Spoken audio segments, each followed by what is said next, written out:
काँग्रेसचे प्रदेशाध्यक्ष हर्षवर्धन सपकाळ यांनी टिपू सुलतान यांच्या बाबत केलेल्या वक्तव्याविरोधात सातपूरच्या अशोकनगर परिसरात प्रचंड रोष व्यक्त करण्यात आला आहे। सकल हिंदू समाजाच्या वतीने तीव्र आंदोलन छेडत सपकाळ यांच्या निषेधार्थ पुतळा जाळण्यात आला।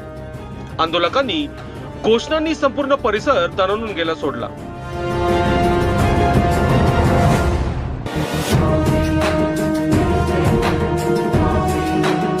वक्तव्य मागे घ्या याच्या जोरदार घोषणा देत संतप्त कार्यकर्त्यांनी प्रतिमेला काळे फासले आणि निषेध नोंदवला। काही काळासाठी वातावरण तणावपूर्ण झाले होते।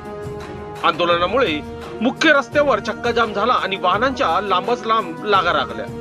पोलिसांनी तात्काळ घटनास्थळी धाव घेत परिस्थिती नियंत्रणात आणली। नाशिकमध्ये या घटनेनंतर राजकीय वातावरण चांगलेच तापले असून पुढील घडामोडीकडे सर्वांचे लक्ष लागले आहे।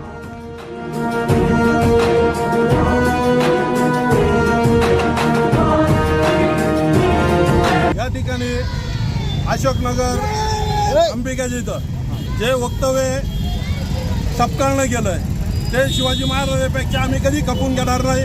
आता नुसता आता रस्त्यावर पुतळा जाळलाय। इथून पुढं जर कधी अशी काही दादागिरी करायचा प्रयत्न केला तर आम्ही काही हिंदू शांत बसणार नाही।